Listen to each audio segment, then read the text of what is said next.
Welcome to another hand embroidery video where we are looking at simple embroidery stitches whilst decorating the Sheep Years tote bag with the Sophie's Garden design. This week we are having a look at spiderweb roses, which are a really effective and raised piece of embroidery to put onto an embroidery design. First of all, I'm going to get my threads ready. For the base stitches, I'm using just 2 strands of embroidery floss, and then for the actual woven roses part, I'll be using the equivalent of 4 strands of embroidery floss. As with all the other embroidery tutorial videos that I've done so far, what I tend to do is I will fold my embroidery thread in half and thread it through my needle, and I will leave the loop at the end where you would normally tie your knot. So what you can do then is on the back of the work you can pick up a small stitch or pass it under an existing piece of thread and then pass your needle through the loop to secure it to the back of the work. What we'll be doing to start off with today is I'll show you how to join the piece of work using your first stitch. So this will be for the base of the spiderweb roses, where we're going to be making 5 spokes to work under. So the spokes are made of short straight stitches. So with my first stitch, what I'll do is I'll bring the needle up in the very center of where I want my spokes to be. I'm going to make a small straight stitch, and this is where I'm going to join my thread to the work. So I'm going to take the needle and pass it through my loop, and this is called the no knot method. So we're joining without actually tying any knots. So to finish the rest of the spokes off, we've got spoke 1 already in place. I'm going to bring the needle back up through the center of the oval again, so the same place where I started.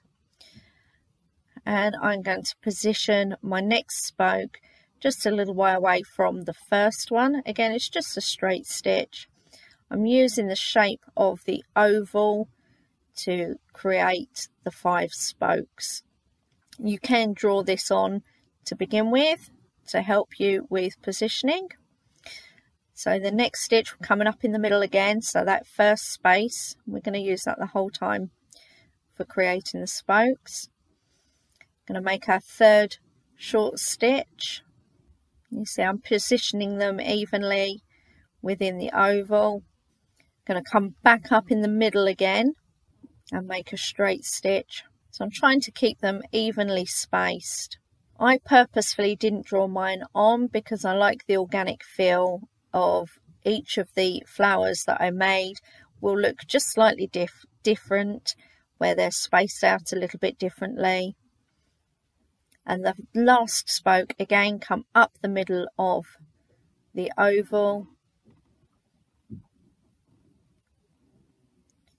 It was getting a bit tight in there, so I had to give it a real good tug. And then put in your 5th straight stitch. So it's kind of like a star shape.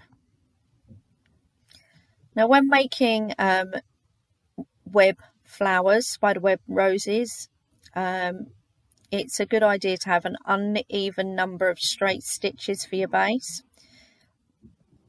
And we're going to start on making the flower now. So once again, I'm trying to find the center, so that first hole that we came up in, to bring my needle up. Now all the work that now to finish this stitch off is done on the top of the work. Okay, so what we're going to do is we're going to pass our needle under the top spoke. So we go under, then we're going to pass that thread over the top of the 2nd spoke and pass your needle under the 3rd.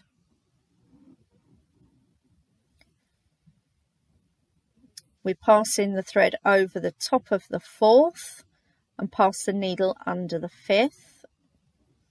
So it's all done on top of the work.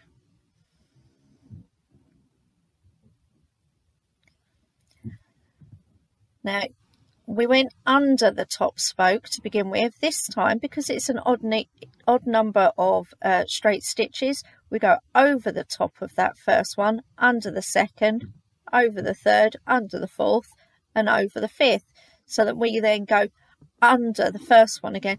And you just keep going round in a circle, filling up that space, pulling it tight, and it creates a lovely flower shape. When you do this with silk ribbon, for silk ribbon embroidery, it looks really, really effective and really does look like petals. But I liked how it worked with just the embroidery floss. Keep going round until you run out of spaces to slide your needle under. You'll get an idea because it'll get a little bit more difficult. And then to finish off, you slide your needle underneath the flower and take it down through the centre and then tie off underneath. And then you move on to the next one, and again make 5 spokes. Then weave your needle under and over on the top of the work. When you finish your next flower, slide your needle under the flower and down to the other side of the work so you can tie it off. Good luck and have fun.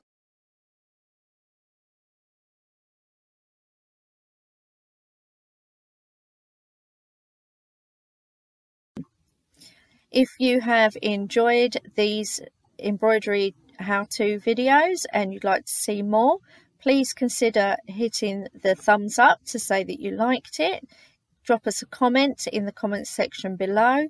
Click subscribe and the bell so that you receive notifications of new videos. And you can also find us on patreon.com/unravel and unwind. These videos have been made possible thanks to all of our patrons who kindly subscribe every month, and they make it possible for us to be able to record content like this, get it edited and posted for your enjoyment. Thank you for joining me, and I look forward to seeing you again next time.